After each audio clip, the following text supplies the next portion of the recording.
Welcome to another edition of Living World of Darkness. We start off in the bedroom of Juno Stern, the Corax, who had started an investigation with her compatriot Isaac at the behest of Elliot, their quote-unquote taskmaster. However, in the course of the investigation of the skinnings in Central Park and following up leads, Juno stumbled across something she was likely not prepared to encounter, something that has been plaguing her ever since. As such, Juno has decided to take up residence with Isaac, as she is reasonably too afraid to stay alone by herself. We start the scene as Juno lays sleeping on her bed. And as her eyes open, she'll begin to feel the fingers lacing about her throat, a very tense, cold, wet grip. And when she opens her eyes, she beholds something that looks somewhat like her, but not entirely her. We start the scene with the air being cut off from Juno's windpipe as she opens her eyes. Well, obviously that's going to scare the ever-living crap out of poor Juno. Her eyes will go wide instantly as soon as she sees the face, and she will begin to struggle against it. Juno will find that her arms are not bound, but are unable to move, and much of her body is paralyzed as she looks up at this creature, its eyes just piercing down into hers, blood dripping out of the sockets at the edges of those ocular orbits. And its raspy voice hisses out, "I said, I saw you now." And the fingers continue to grasp tighter, and it feels much harder to breathe.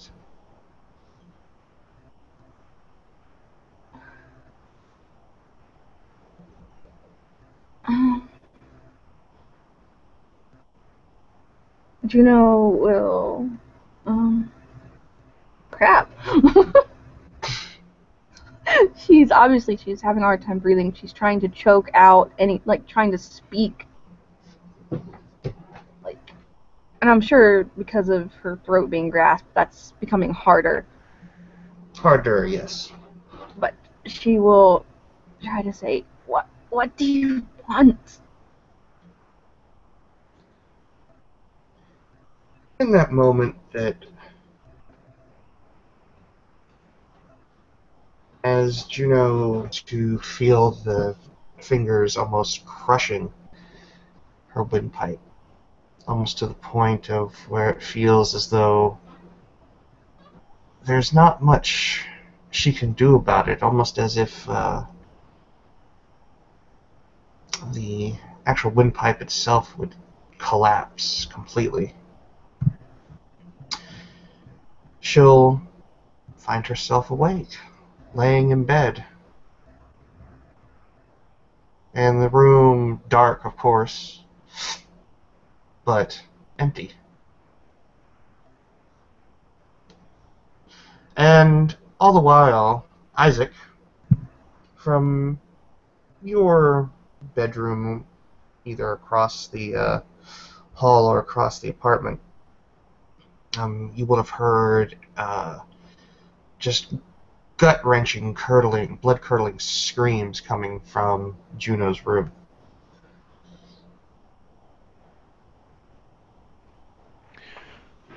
Well, upon hearing the scream, Isaac would have dropped whatever he was doing, doesn't matter what it is, and he'd run down the hall to go see what the hell's just going on.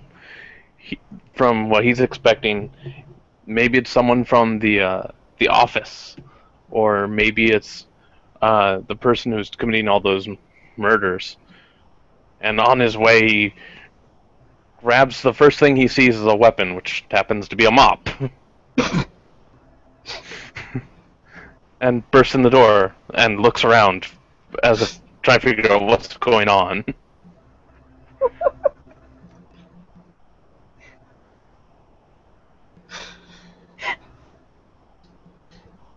Juno, you're pretty much have all your faculties together other than the fact that you're likely terrified.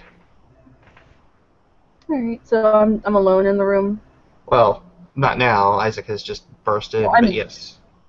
Okay. So Juno, at this point, is sitting on the edge of the bed when he comes in, and she'll have her face in her hands. And she's wearing one of Isaac's button-downs that she probably stole from his laundry for a sleeping shirt. And she's just crying. She doesn't even really notice you're there. Upon seeing her crying, he kind of drops the mop and sits down beside her. He goes, "What happened? What's going on?" She turns and looks at him, and she takes a moment to speak, and just kind of lays her head on his shoulder and goes, "I saw it again, but it wasn't in a mirror. It wasn't in a mirror."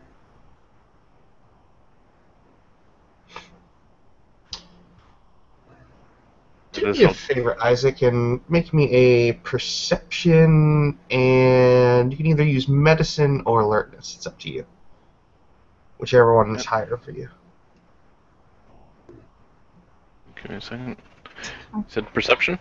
Perception and either medicine or alertness. Whichever is higher. Well, that would be my alertness.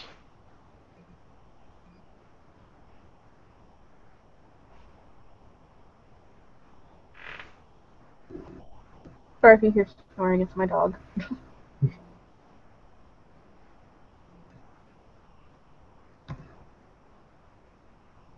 2 successes.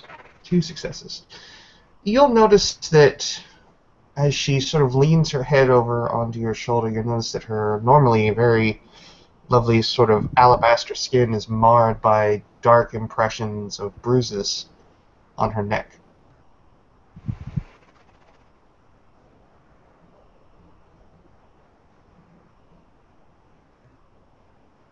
As she goes to lean in, he wrapped one arm around her, but as soon as he sees the bruises, he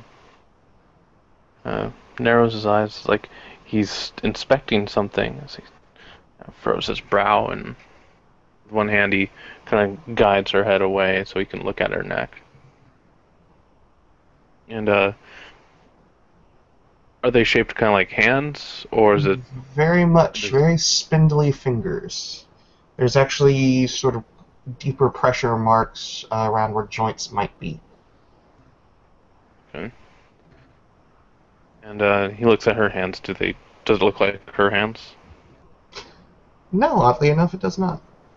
These fingers are a fair bit more gangled. Your neck is bruised right around here, and he kind of motions to it, even though she can't really see exactly where he's pointing. That just upsets her further. And she starts wailing a lot louder, and then she sort of cries for a little bit before she catches her breath enough to basically choke out. It was choking me. It was choking me in my dream.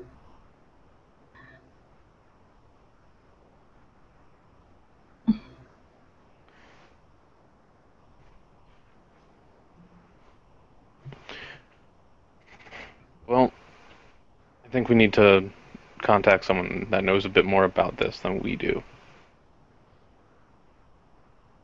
She nods. Let me get dressed, and maybe we should go see Elle.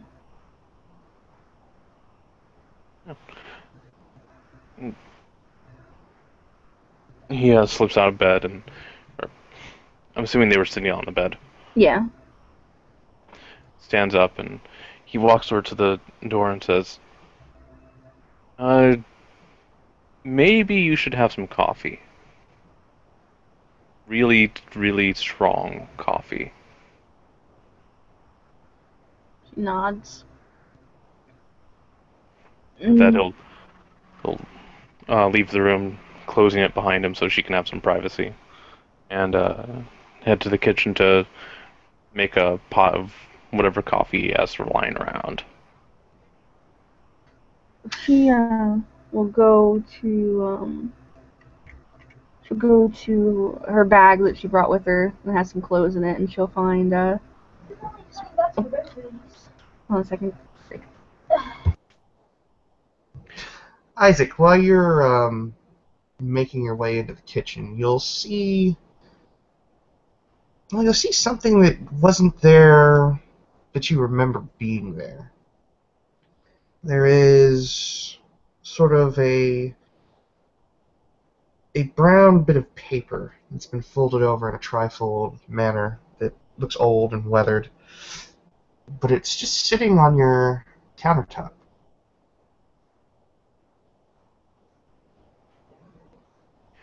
Arch a brow and duck back quickly into the bedroom to pluck up the mop in case I need to fend something off. Reclose the door and very carefully approach the paper and peeking around the the doorway. I just kind of woke up, so I'm a little tongue-tied. Peeks around the doorways just to see if there was someone else in the room that he couldn't see from the hallway. Kind of like a nervous bird might. Everywhere that you seem to look is pretty much just how you left it. Deadbolt on your front door and the chain lock are still in place. No windows open. Really, the only thing that seems to be out of place is this piece of paper.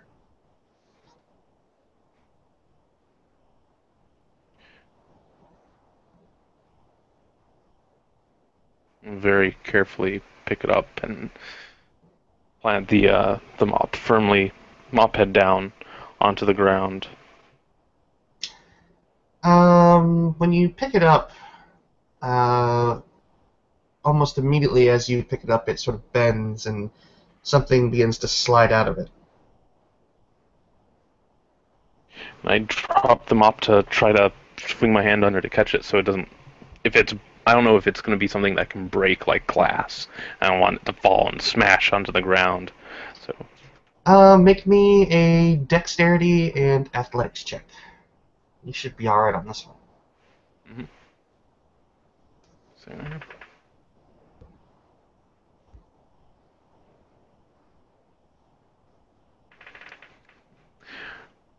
A lot better than I was expecting. 4 successes. Okay, yeah, you catch this item. It's about the size of an iPhone. It's a square piece. It's not too heavy, but it does have some weight to it. In fact, you feel a bit of pain when it hits your palm, but nothing lasting. It almost feels like a sort of sharp edge.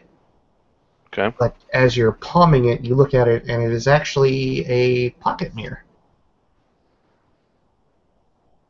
And bits of grass, dried grass, have fallen out of the letter as well.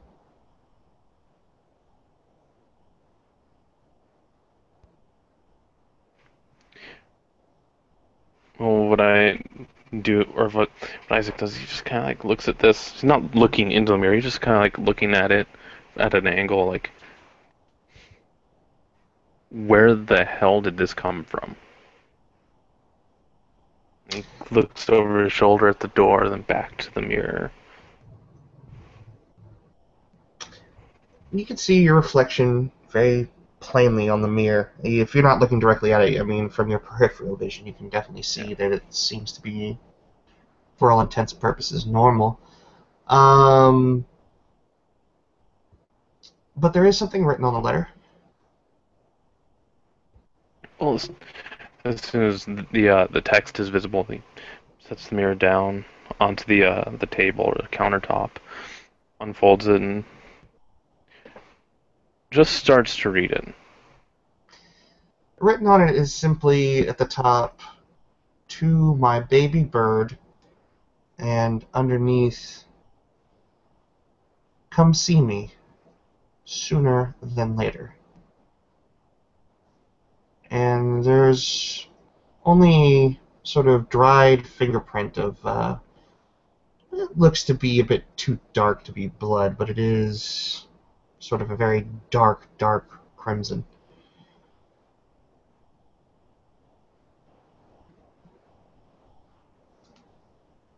Hmm.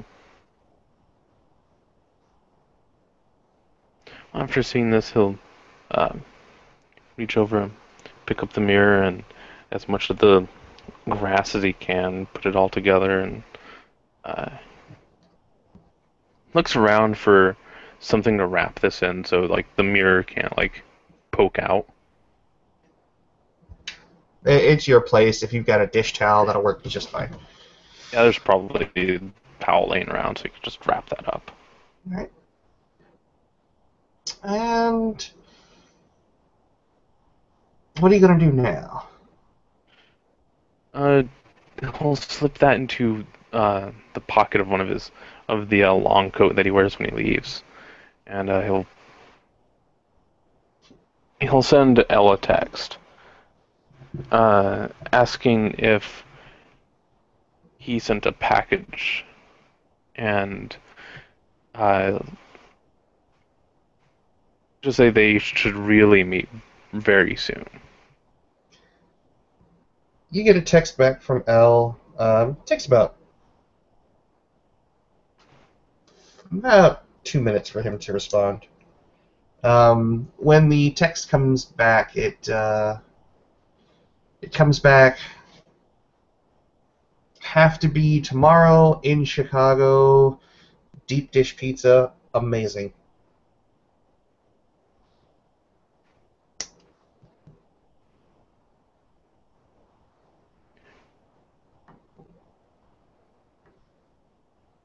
And just pause for a moment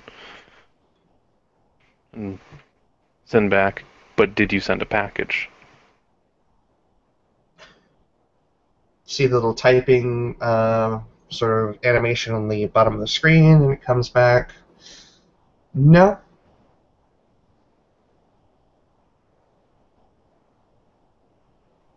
Uh, After that, just take the what was wrapped in the towel and unfold the towel onto the counter so you can see the mirror and the letter.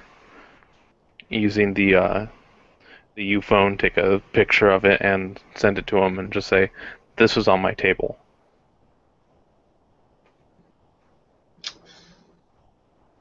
There is a definite long, long, lingering moment. It takes about 5 minutes for L to respond.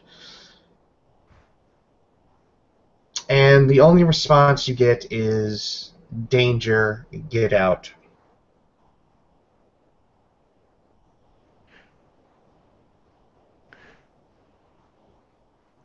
Okay. Go back to wrapping everything up, and even in the towel, and put it back in the long coat. I don't know if we're gonna need that later or not. Probably a good idea just to take it around just in case. I can ask him while we're going, and go back over to the door and give it a knock. Everything okay in there? Eh, Juno will answer, yeah, coming. Hold on. And she'll wander out and she'll kind of be, uh, finishing, like, putting on a belt when she, walks out. And for once, she's not all dressed up. She's thrown on a kind of oversized t-shirt and some baggy jeans, sandals. Very unlike herself. Hair very messy. She didn't bother like doing it. No makeup. He What's looks going on? he looks to her sandals and just says, "I have a pair of boots over there. You'll probably want to put those on, and we have to go." Oh, okay.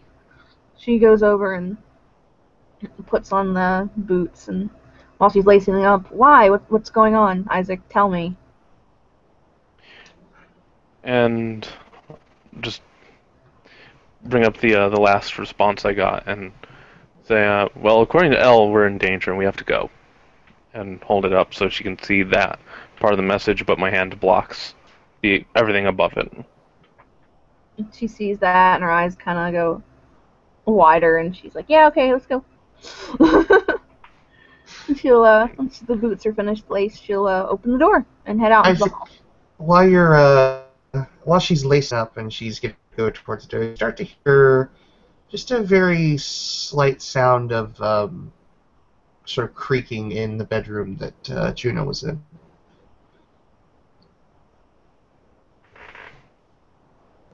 Yeah, just like that, actually.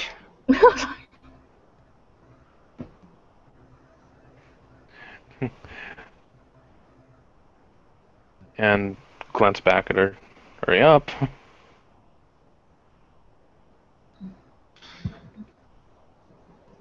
And she's like, "Yeah, let's go."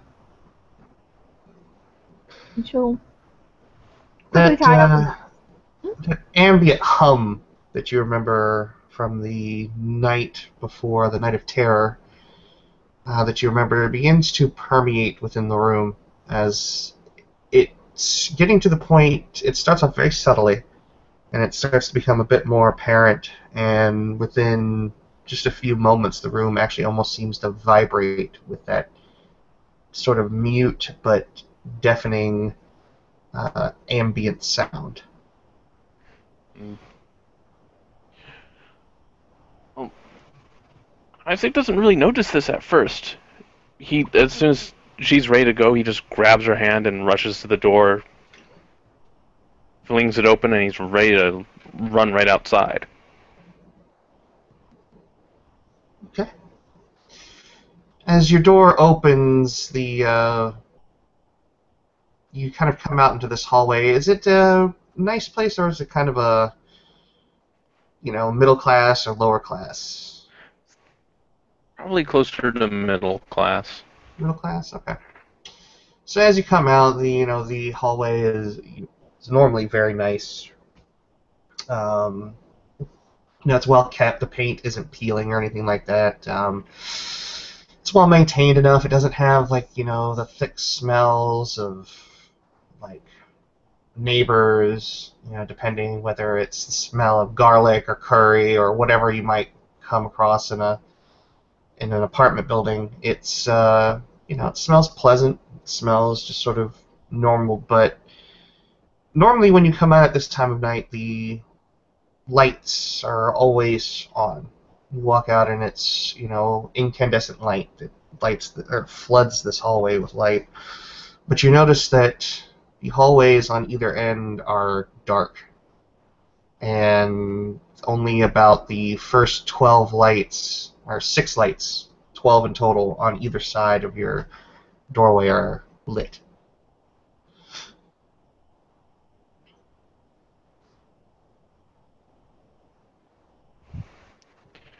Right, and basically just tug Juno out into the hallway and glance back before closing the door. And Gina will follow out into the hallway, sort of tightly gripping Isaac's hand, looking around. Oh God, what have we gotten ourselves into? As your door shuts, you begin to hear footsteps on the other side of it coming towards the door at a fairly rapid pace.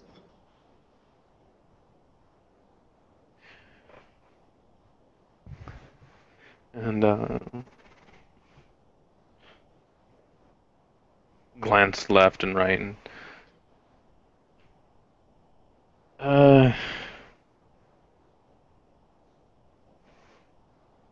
it does. It still looks like the same hallway, though. Yes. Turning to the right, say, if this is still mimicking my building, the exit was this way. Almost directly as you say that, the other side of the door just literally you hear as something just smacks directly into it, and I mean hard, enough that the wood actually bows out just a slight bit. It doesn't crack, but I mean it gives a good 2 or 3 centimeters. And Isaac, who's now regretting leaving the mop behind as a weapon, just looks at the doors. He tugs Juno with him and just says, "Go away. We don't want any."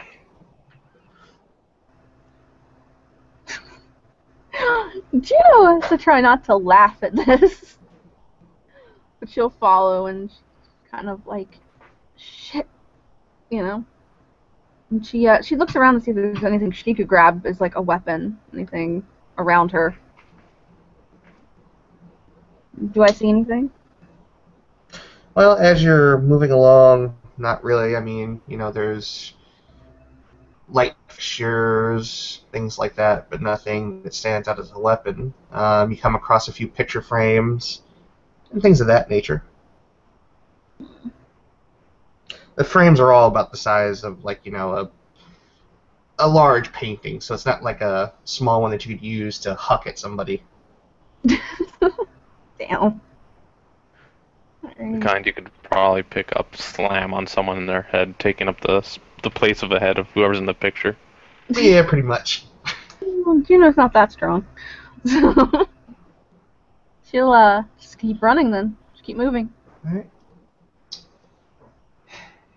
And as you come to the end of that hallway,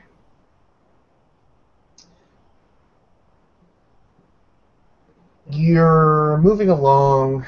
You're basically running towards the darkness, more or less. The dark hall. There's still some lights from like the exit signs at the corner of the hall. That's further away, so you can actually kind of see that orange glow.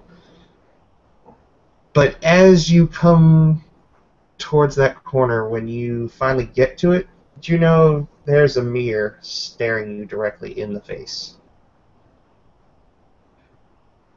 Juno clings onto Isaac and she glances at the mirror trying to see if she sees the other her. And I do believe you have a certain flaw, don't you? I have quite a few. Which one? Slip sideways, as I recall. Yes, she does have slip sideways. And I can't remember if that's an instant or if there's a roll to resist it, but I do think you might be taking a little trip. Oh, shit. Let's see, come on, load up.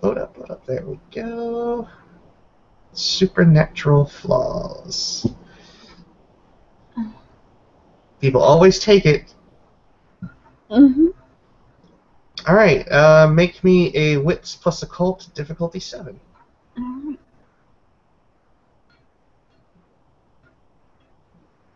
Mm-hmm.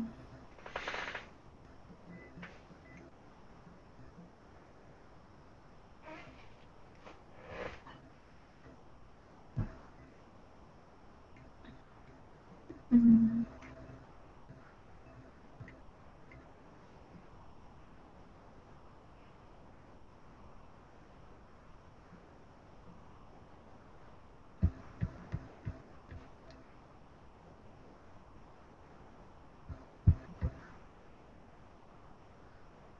Two successes.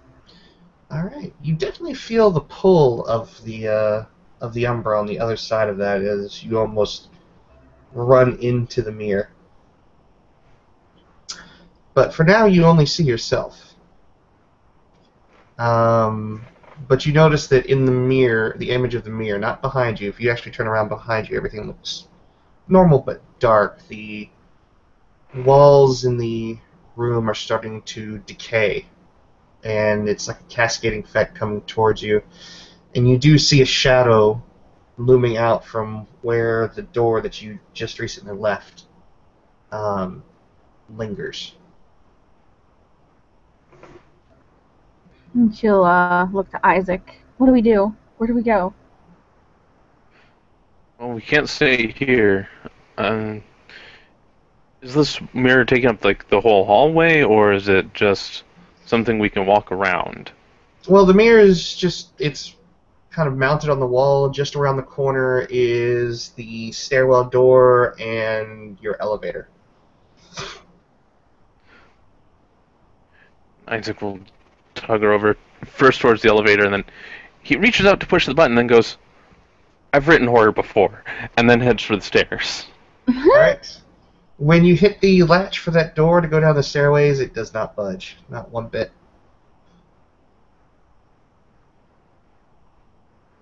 Oh, damn. Well, great, Isaac. Now we're in one of your novels. She glares. And after she says, he looks to her and then says, "I wouldn't say this is one of mine." And I'm assuming this building had a fire escape somewhere. Well, there's one definitely in your apartment, yes. Well, we're not going back there. Nope. Elevator it is. Yeah, I guess we'd have to. Yeah, she'll sort of tug him towards the elevator. Like, look, Isaac, we've got no choice. We're together, at least. We can fend something off, right? She sounds like she doesn't even believe it herself, what she's saying. He just kind of goes, "Yeah, we can end something off." Like, he's trying not to say that's total bullshit.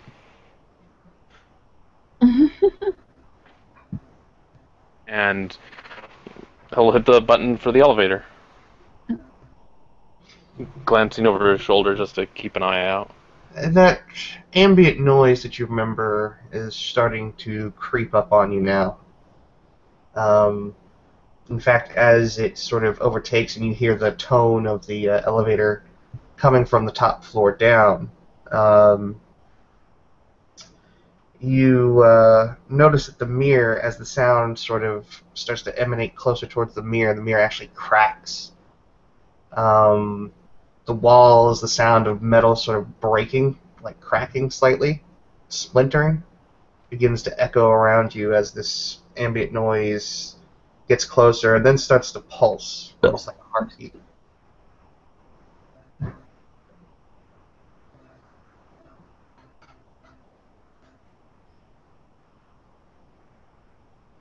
And with seeing what's going on, Isaac just keeps an eye as to what's going on, but he's tapping the button to call the elevator. He knows it's not going to call it any faster, But it helps but him. as if telling the elevator hurry up.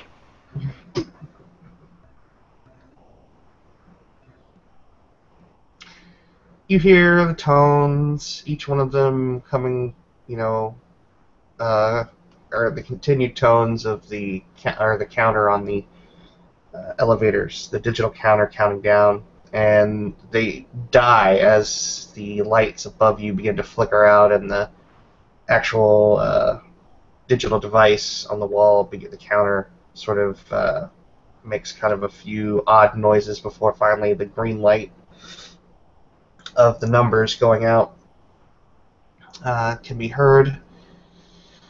And you hear the footsteps again this time, and they seem to be just around the edge of the corner.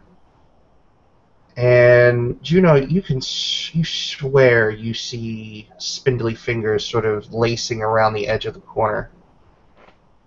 Juno will stare at that, and she'll sort of tug on Isaac and point. She doesn't want to say it, but, she points. And that's when the doors open behind you. And he doesn't even look. As soon as those doors are open, he grabs her, jumps through, and hits the emergency close button. Or basically just the door close button.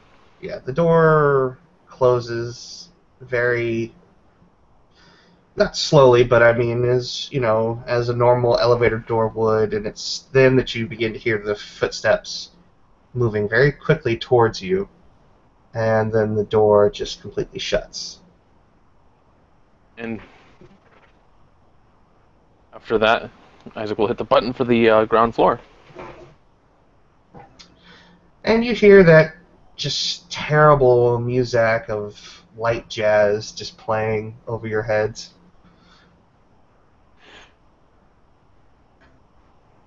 At least we have music.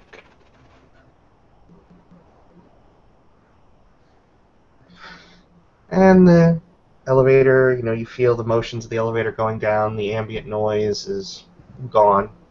And as you start to come down, though, you notice that it's getting colder. And the air seems to be a bit humid.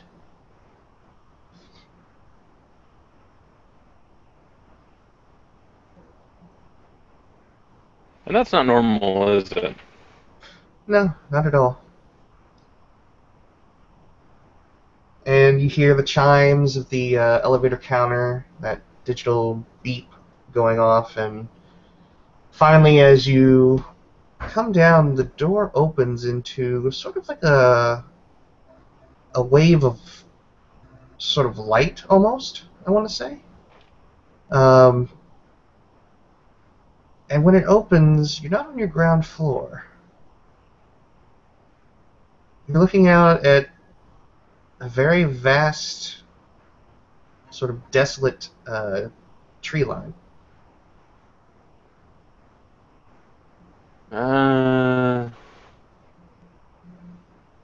That's not normal. She sighs heavily and sort of just shakes her head and goes, "So, what do your horror novels say about forests?" And Isaac just pauses and looks out over and says, well, I haven't really written one about forests yet. Oh, I'm sure you're gonna find your inspiration here. I think we're gonna have to keep moving. I don't want that thing to catch us.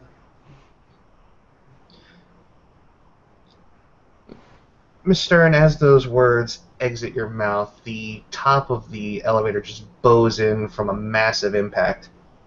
It drops down about 2 feet or so, the lights sort of flickering and falling down like light fixtures actually popping out of the metal ceiling.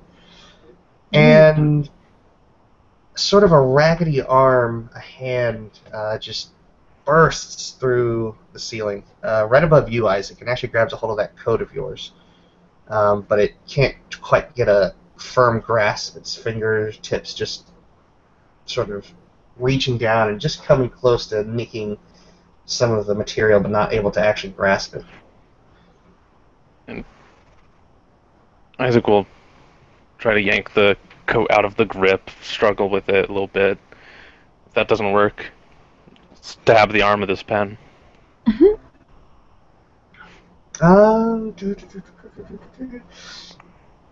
Make me a Dex melee roll. Do you need me to roll for you, Dave, since you're... And, you can make me a willpower roll. I have 1 success. 1 success? Alright. Your pen actually just drives into the arm of whatever it is grabbing hold of you, and you sort of hear kind of like this muted roar, almost muffled, almost staticky. And let's see, how's Juno doing? Well, Juno, you don't flee in abject terror. But you're definitely inclined to get the hell out of that elevator. Oh yeah, she will start yanking and pulling Isaac towards the door. Well, Let's go. It wouldn't take much. It's try and get himself free from the hand on him. Oh, it doesn't actually have a grasp of you. It's trying to get a hold of you, but it can't. Well, And yeah, he would be going right out the door, pausing only to do one thing. Hmm. He mashes all of the buttons on the console so to stop at every floor, and the last one he hits is door close, and he pulls his hand out. As the door begins to close, and it's a bit slower because of the damage, Isaac, when you're watching, the arm goes up and you hear this loud crashing noise and the sound of metal ripping and shrieking. And finally, something sort of drops down into the elevator shaft itself, or into the elevator floor, and what you behold is this. And it seems to be looking at Isaac and not Juno.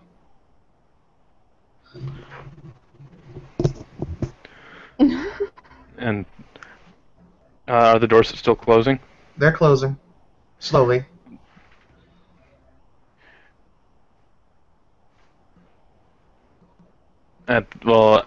Upon seeing that, uh, just go, ugh, you need a facelift, and this isn't your floor. And the doors finally come shut. And it almost seems as if the elevator door itself sort of like crusts over, almost calcifies in a way.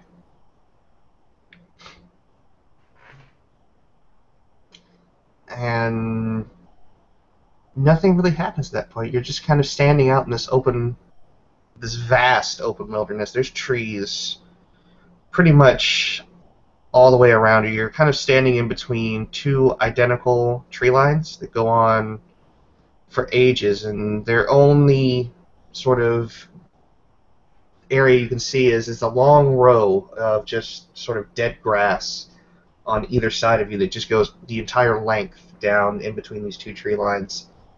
And it also seems to go on forever. I'm looking around, crouching down. Does it look kind of like the grass that was in the that came with the mirror? Yes, yes it is.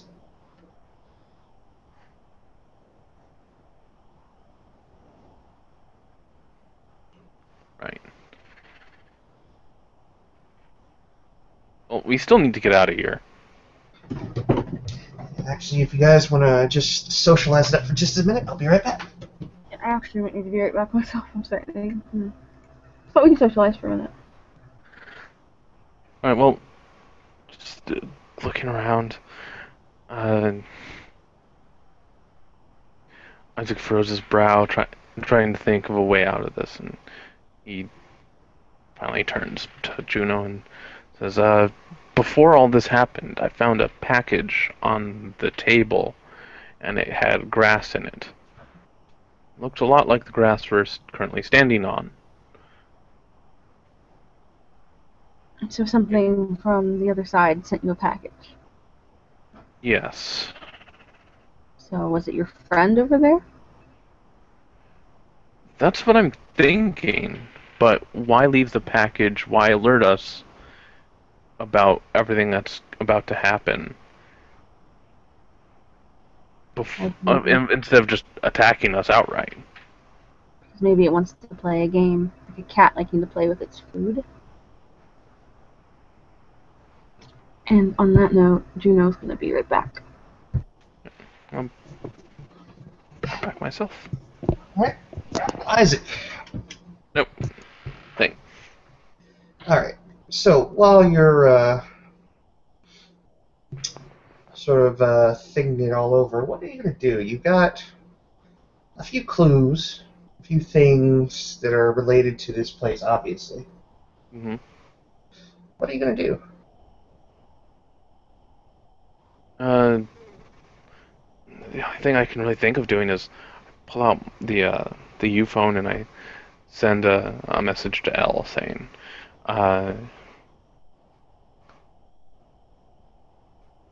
they're just saying that there was a scarecrow and we got away from it and take a picture of the the surrounding area and send it to him and just say,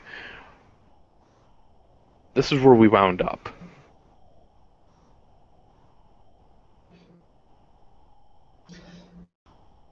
The text message comes back, and it's just a few obscenities, a few sort of almost like kind of like a coach talking to his players or something like that, of making stupid mistakes, something like that.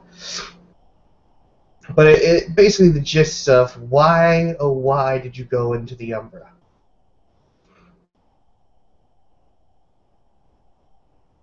And just message back to him with, "I didn't." And then the text back, what do you mean you didn't? And just message back to him with explaining, "I woke up, heard some screams, went to investigate it. Uh, there were some marks on Juno's neck. Apparently, something had been following her, and we were actually wanting to talk to him about that. And it attacked her in her sleep.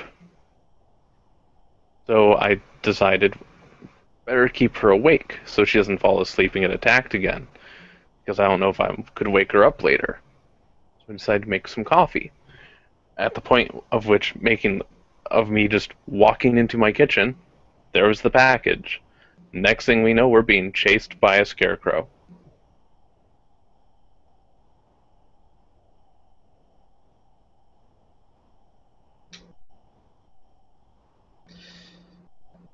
Takes a few moments for him to finally respond, and he's just kind of responding with, oh god, oh god, oh god.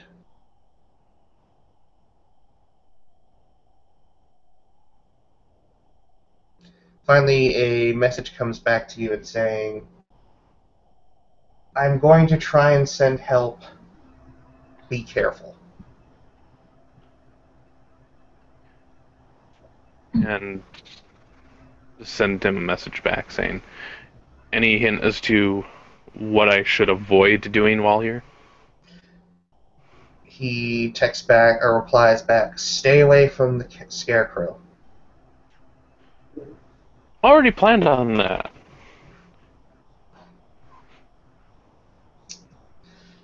And just mention, "I think I pissed it off. I may or may not have stabbed it in the arm."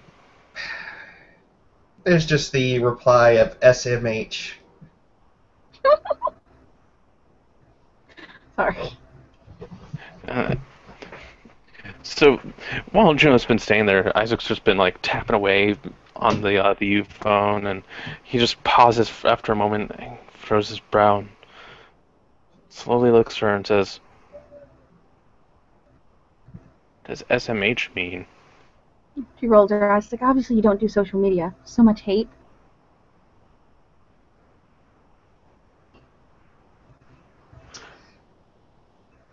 Not what Elliot meant, but Oh. that was shaking my head. Well, oh. Because I've always seen it as so much hate. Sorry. Either or, it could definitely go both ways. Okay. The air around you is cold, and it's damp. It's almost like being out on a rainy day in the middle of winter. The trees have no leaves on them, really. The evergreens are kind of cast over, but you notice that there's really no color in this world except for you, the two of you.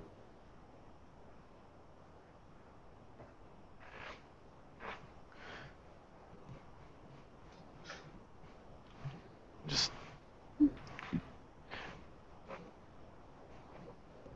casually look around and look back at the elevator and say, "Maybe we should put some distance between us and that."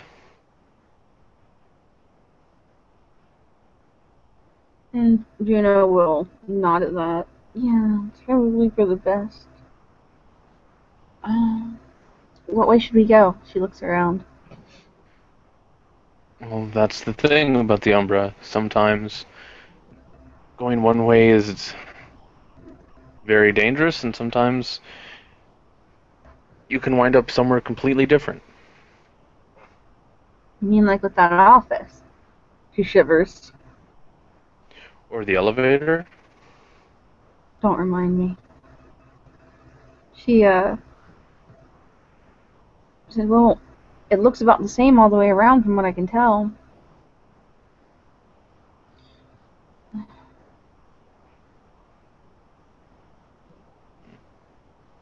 And at this point, Isaac will just look up at the sky. It's overcast with sort of just an endless sheet of bright gray clouds. Every so often you feel a bit of water drop on your face. It's cold. Just barely cold. Do you think that thing can fly? The scarecrow? Yeah. Tilts her head. Well, everything I've seen, possibly. Why? What are you thinking? Well, El said he's going to send help. Might be able to find that help if we're flying around. That's We true. at least have a better vantage point. Mhm. You know, look for. Are there any trees that look taller than others? They're all kind of uniform. Obviously, there are those that stick up taller than the others, but they all seem to be around the between 40 and 60 feet. Most of them max out probably around somewhere between like 55 and 60, but they're not. It's not like they tower high above the others. Alright. Then Juno will begin to focus so that she can go into Corvid form. Okay. And Isaac would do the same, his coat kind of blending into his feathers and the fabric being replaced as the feathers grow out. All right. You guys take your time and concentrate, and it doesn't take you long to get into Corvid form. I'll give you the flight for free. It's obviously difficult for the two of you because neither of you has the flight skill. Yeah. So it takes you a good bit to get up there, and you kind of do more of like a fluttering. We're probably flapping a lot more than we need to, and that's probably killing our altitude. It's not helping, but you manage to sort of, flap up each like individual branch before you finally get to the top of one of the trees.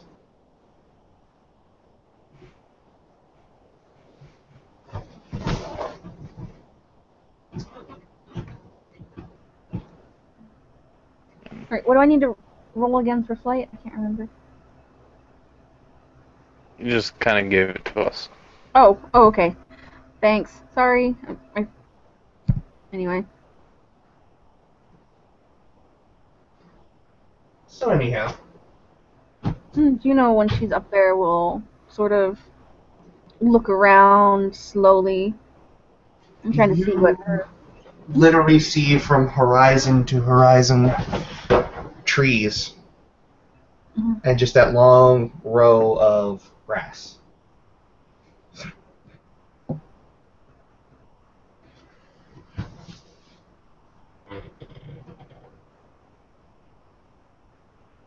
And she'll sort of look to Isaac as if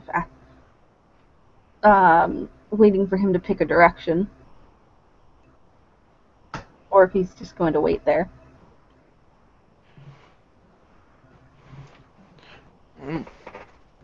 Just look basically 180 degrees away from the elevator.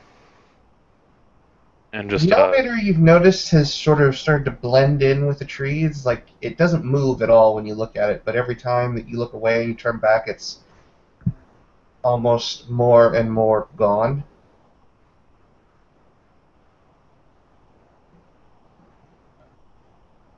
Hmm. And it's at that point that it actually does begin to drizzle.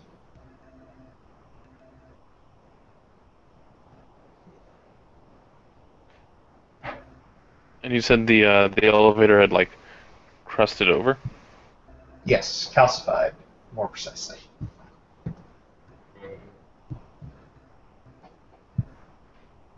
Hmm. Again, about 180 degrees away from it, and just glide. Alright.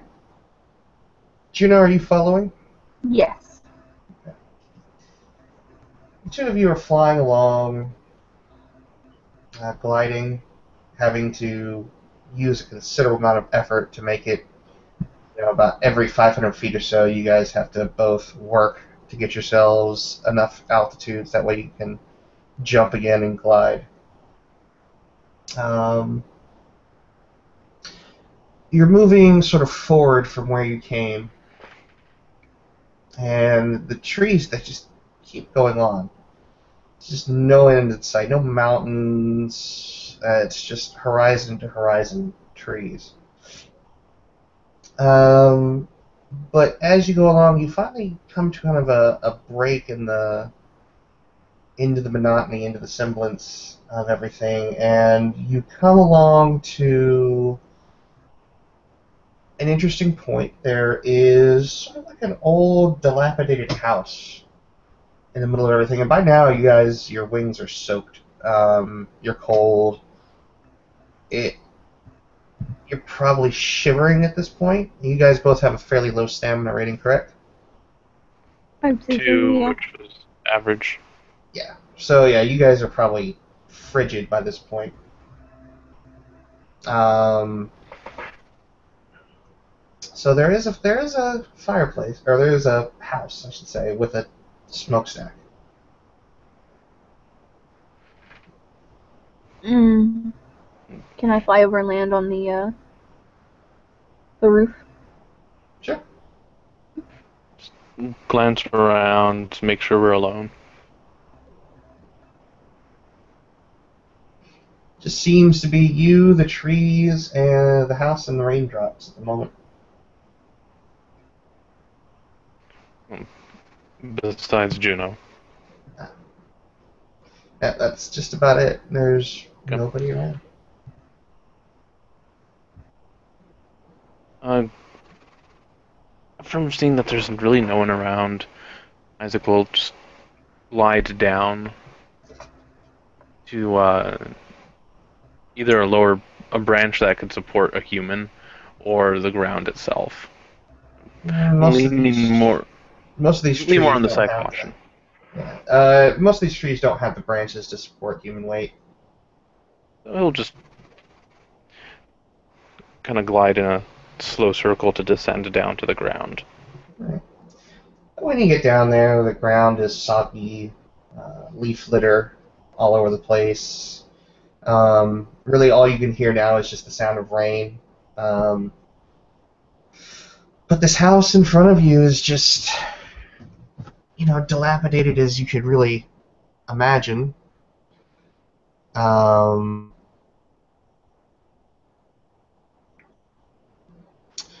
and it's other than that, there's just nothing really remarkable about it. I mean, obviously, it's a house in the middle of creepy, creepy, creepy woods, but there's nothing particularly special about it.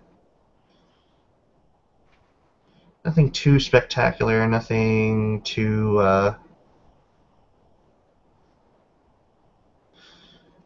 that would strike you as any more odd than anything else that's happened to you tonight.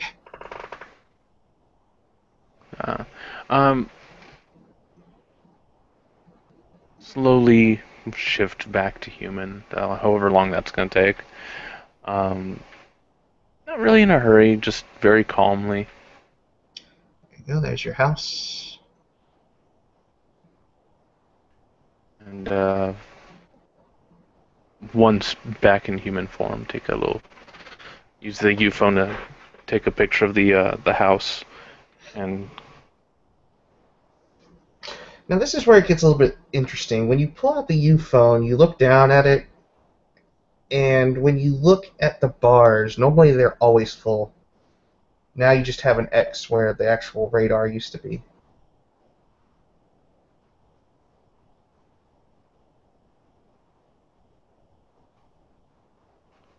Fro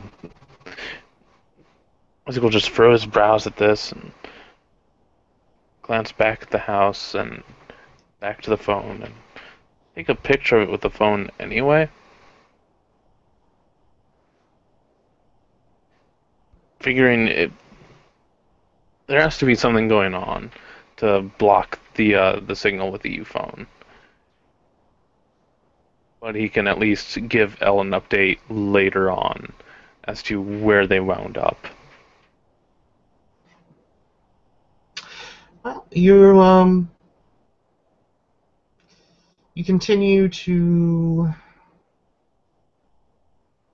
just kind of stand there, or you decide to go in. Um,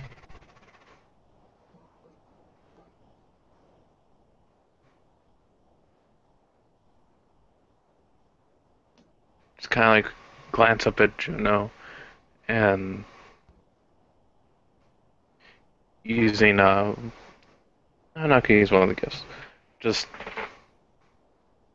kind of shrug and hold my arms up as if going, what now?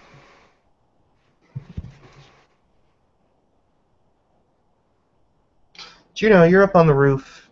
You're kind of soaking wet. You're cold. In fact, you're probably at the point of ready to be shivering at this point. Very uncomfortable standing out there in this cold rain.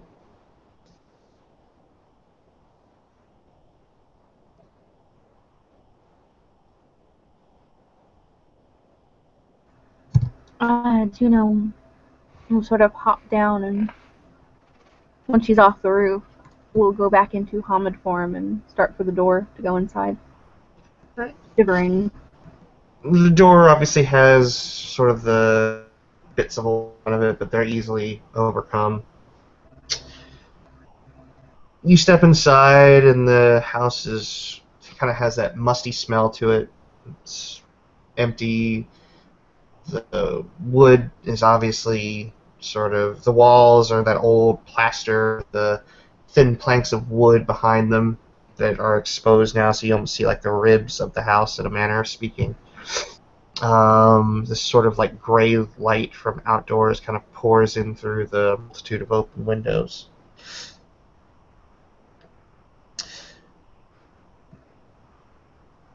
But you're sort of just standing there looking in. If you look one direction, you can kind of see, the edges of what probably once a kitchen. In the other direction, you see the sort of family/living room with a large stone hearth that is where the fireplace is, and it looks empty, like nothing's been burnt there in ages. You have the stairs that lead up, but they've pretty much collapsed in, and if they haven't, they definitely look like they wouldn't support your weight. And behind the stair, you can just see the stairwell to the basement.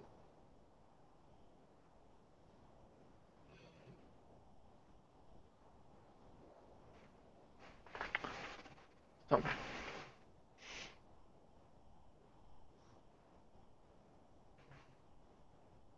And sorry, did June landed and went back to normal, right? Yes. Yeah. And Isaac will just glance to her and say, "Have you ever heard of a horror novel where going into a building like this turned out good?"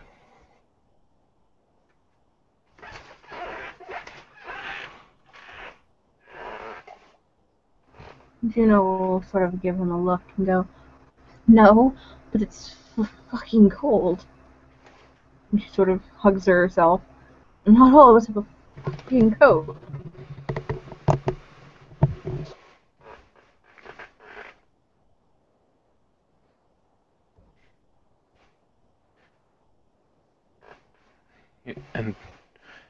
to just sigh and nod and say, alright. But we really shouldn't light the fireplace. And Juno sort of nod at that and to look for a place to slump down and sort of cross her arms, kind of hugging herself. Can you text L and ask him when he's gonna send someone? Nope. You don't have the U phone, do you? Check yours. Would I still have it? I Yeah, don't think I do. Yeah, you can still have it. I'm pretty sure Elle probably would have dedicated it to you guys. Alright. So she will reach into her pocket and pull it out. There's an X where the signal bar normally is. She frowns at that.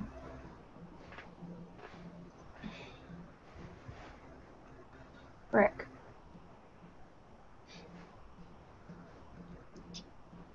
And she'll put it back into the pockets of her jeans and sort of shake her head. And, Ooh, Juno will get an idea.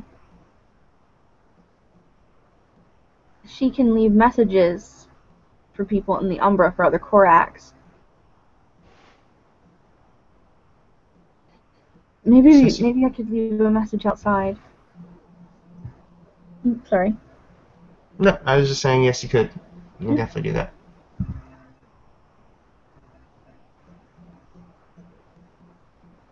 And she gets up and says, I'm gonna leave a message outside for them, okay? alright. She slips back outside to do that. When you hit that porch, you kind of start to make your way over those sort of fallen bits of wood. Mm-hmm. And as you take that one step over it, the wood underneath your foot, as you put the weight on it, gives way. And I need you to just make me a soak roll. Difficulty 3. What was soak again? I can't remember. Stamina. Oh no.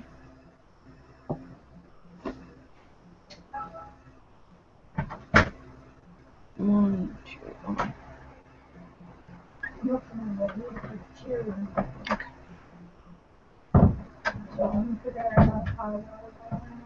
Mm-hmm. 6 and a 7. Yeah, It's okay. you soak pretty much all the damage you could have taken from falling for about 10 feet, sort of unexpectedly. Isaac, you hear the cracking and the sort of collapse. Juno, do you happen to shriek when you fall? Yeah. Yeah. Okay. You kind of hit the ground. You know, it's soft enough. It's dirt. It's fairly dry. I'm not going to say it's not muddy, but it's dry enough that you're not like, soaked by landing in a wallow. Mm-hmm. But it's you're down there, and while you're in there, if you would make me a perception and alertness roll, difficulty 8.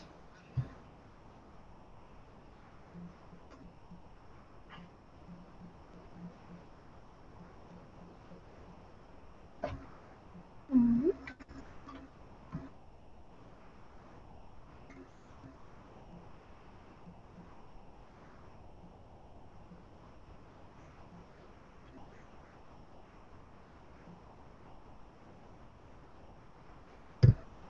Alright. I see at least 2 successes.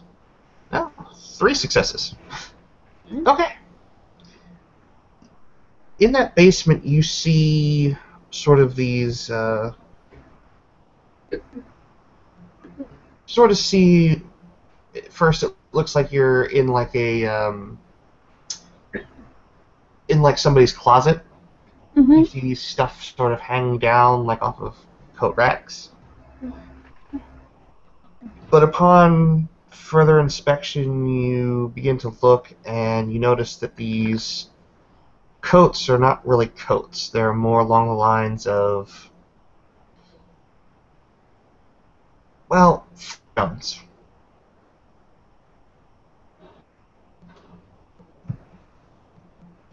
And I'm with three sorry, what? successes, you see what looks to be more like flesh tones. And with three successes, you can tell that this is not, well, clothing in the traditional sense.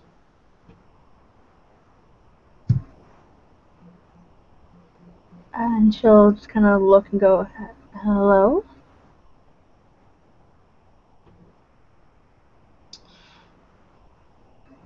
You don't hear anything for a good little while. And you finally hear your voice call back to you as you see someone sort of standing on the other side of one of the coats that's sort of hanging there. You can definitely see the motion of this all, of someone standing there.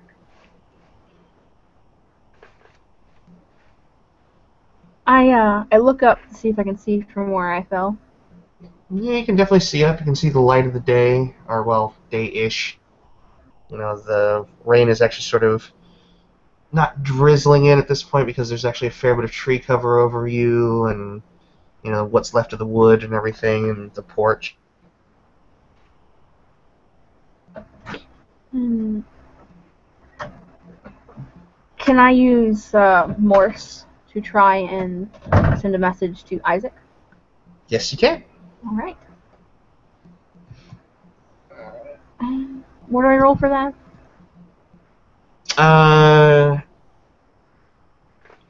It's free to do it to other Koraks. Okay.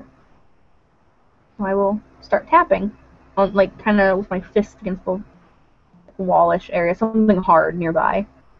Mm-hmm. And should I just say what she says or what it says? You can morse it out to whatever you want to say. Doesn't really matter. I don't know how to do Morse, but essentially it says SOS. Isaac, you're going to get that as clear as day, as though someone's literally tapping on the side of your eardrum. Well, upon hearing that, Isaac will look to where she went and go in and investigate. You see the sort of the porch that you walked in on. It's fairly dilapidated and it's kind of fallen through. You can't really see her, but you see kind of like the entrance to the lower area, or you can kind of see like it's almost like a shaft a little bit, and it kind of curves down at the end. So you imagine that she's just out of sight.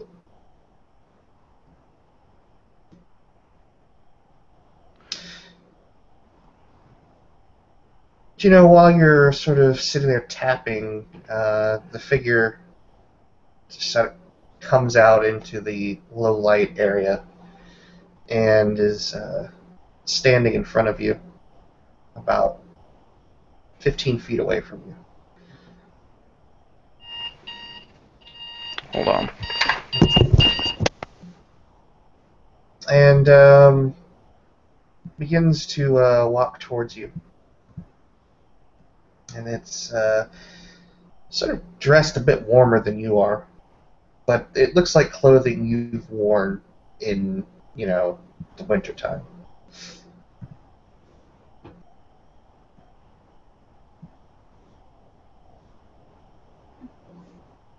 He sort of stares at it and flinches a bit. And it begins to walk towards you very, very calmly, but walking towards you all the same.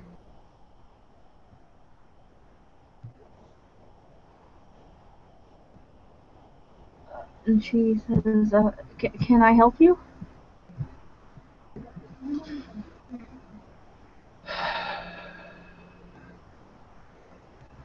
You can get me out of here.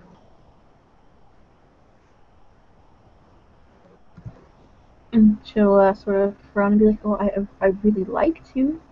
Could you do you know the way out?" Every time I've tried to get you to help me, you run away. Well, and then her eyes go wide. Are you the one that choked me? In almost an instant, the thing is upon you, and it has laid hold of the kind of the neck of your shirt, and has pulled you close, and God, it reeks. It smells like decaying flesh.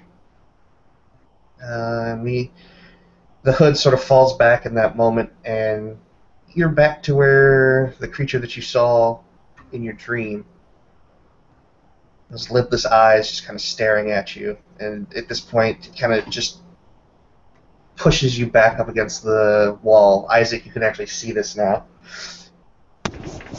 Okay. I want out.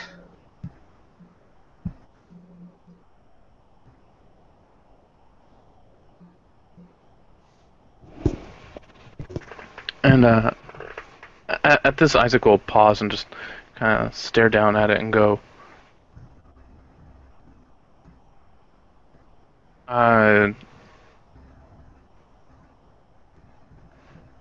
what do you know about the Scarecrow?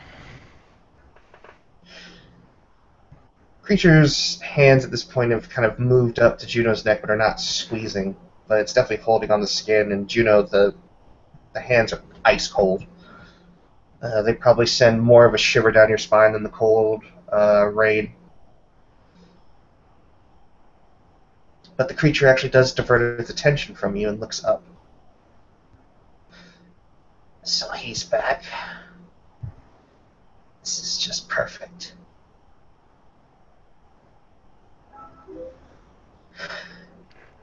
Turns back to Juno. Get me out of here.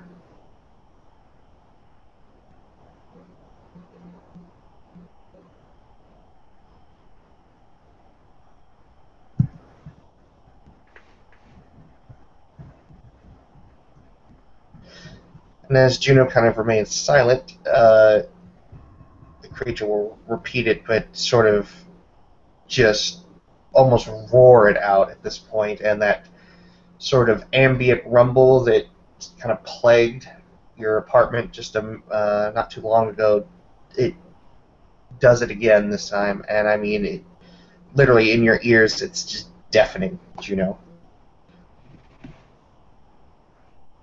I don't know how to get you out.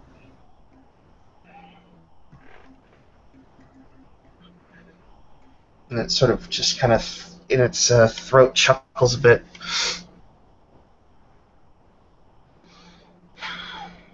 You have to carry me out of here. You have to let me out.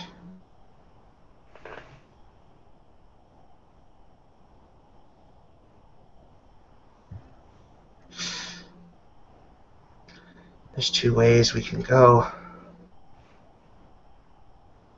You can let me in and carry me out of here, or I can take everything from you and walk out of here myself.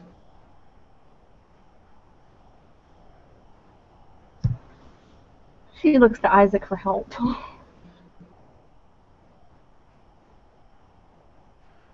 And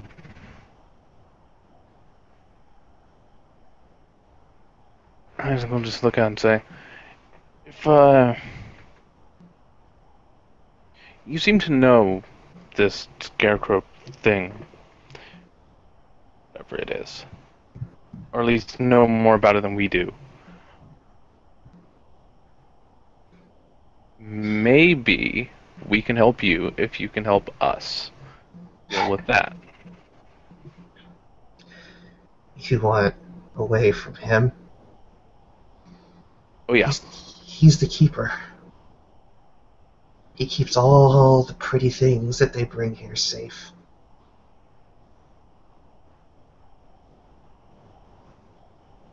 Okay. How did you get here? followed her. She woke me up where they are. That place that they had. Place where the wall between worlds is so thin that I can almost just step through, but you never can do it on my own.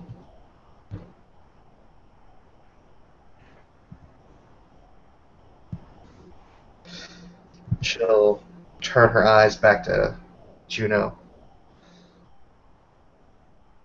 You woke me up. I'm your responsibility.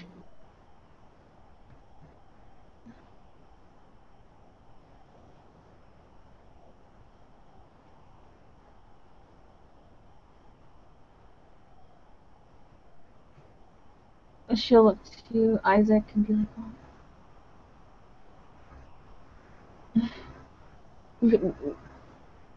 Maybe if we help her to Elle can do something about this. Well, first we need a way to get to Elle.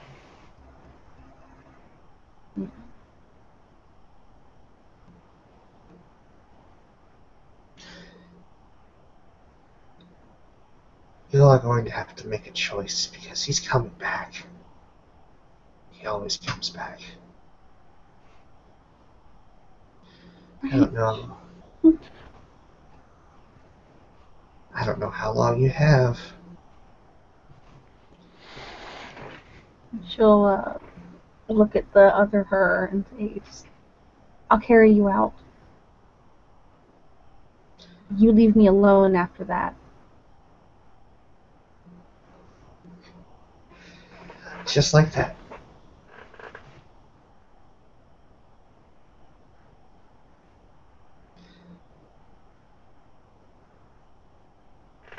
So you're going to get me out of here then.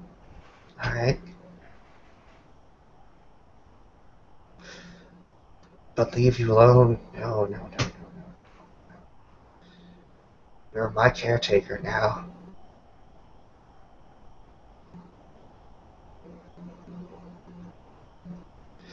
You're going to get me where I want to go.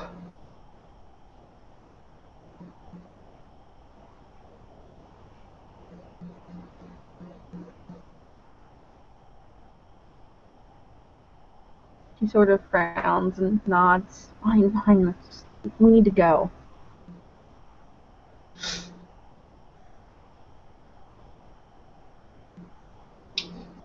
Juno, you see the creature's mouth just open fairly wide, and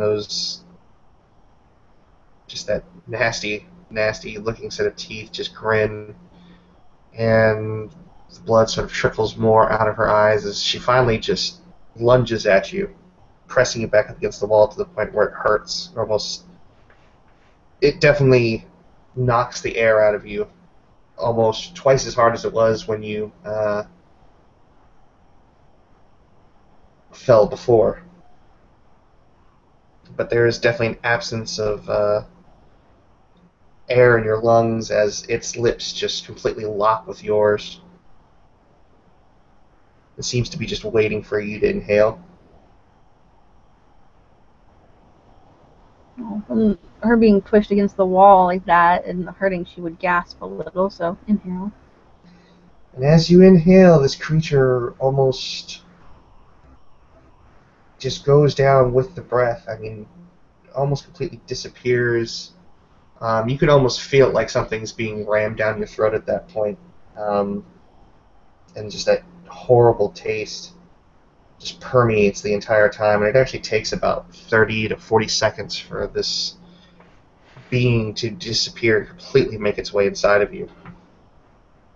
But once it is, you just have the horrible aftertaste in your mouth, and your front of your mouth is just dripping with that blacky, oozy blood.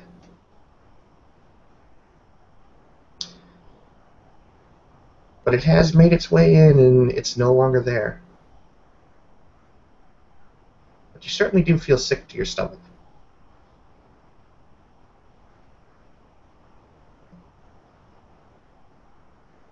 At that point, Juno will focus to go to Corvid. And when she does, she will fly up to Isaac. Isaac, you saw all this happen. What's your response? I'm not entirely sure how Isaac would respond to this. I mean, this is like this is a lot of stuff that's gone way over his head.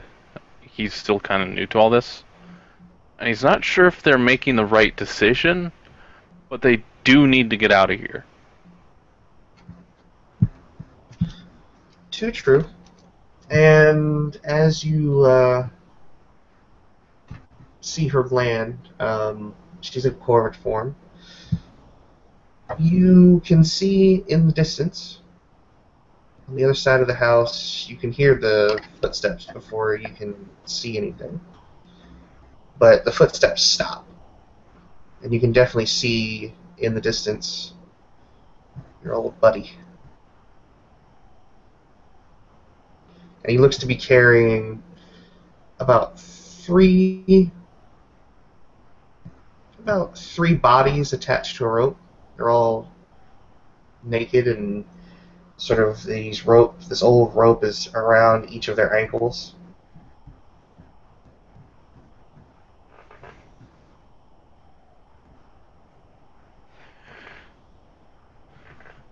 Well, and when I see this, just say, well, Al said he was sending help.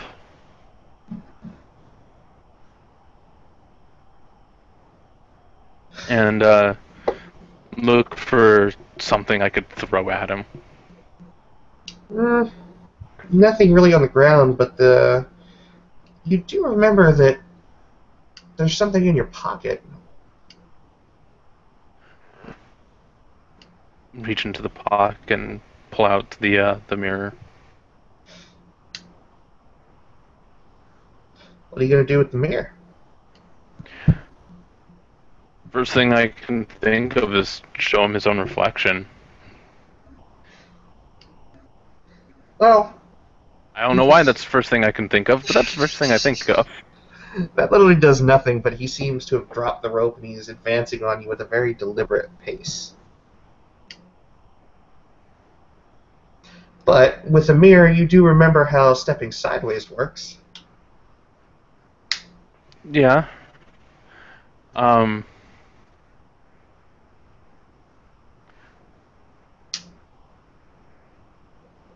with him advancing, I grab Juno and I'm going to run basically through the house. Alright. Making sure he's following.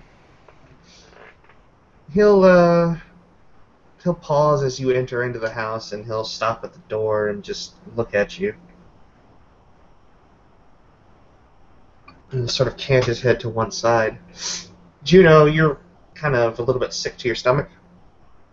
Yeah. So moving is a little bit harder for you, but you're able to do so.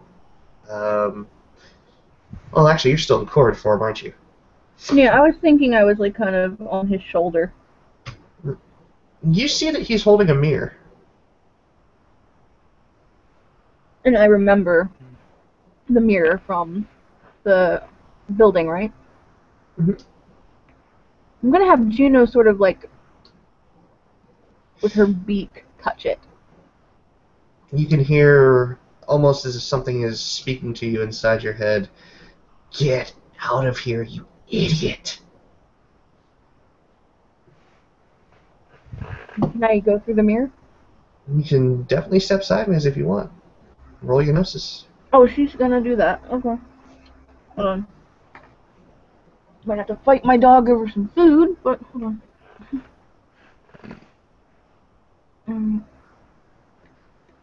Figure.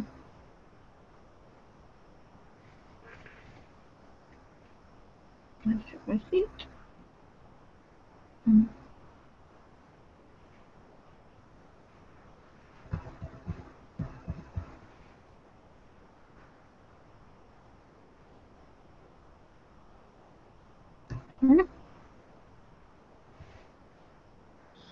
Oh yeah.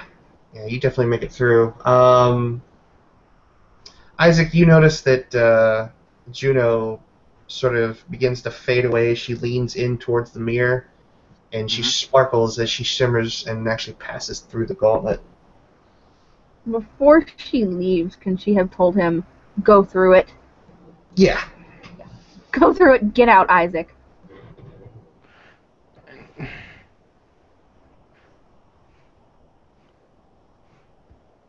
He tries to, or he, as she says that and vanishes, he looks to the three bodies. Are they? They don't seem like they're alive, do they? You can't tell. And because you... What's your medicine at? Uh, Do you even have medicine? no. No? Okay, yeah, then you can't tell whether they're alive or not from that distance. But glance back to the scarecrow and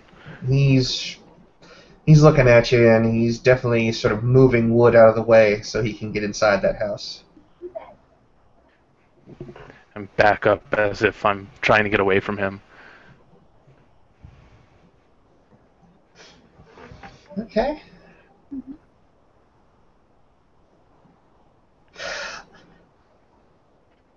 Isaac, when you make that backward step, Hmm. your foot goes through the floor, the old wood. It snaps. And when that happens, you fumble that mirror. And there's a slight clink and a clang as it hits the ground, bounces. When it falls slightly sideways in between some of the floorboards, and it's resting there for just a minute before finally it just kind of slips through. Oh, God. And that is where we are going to end this first part of our scene. On a nice little cliffhanger.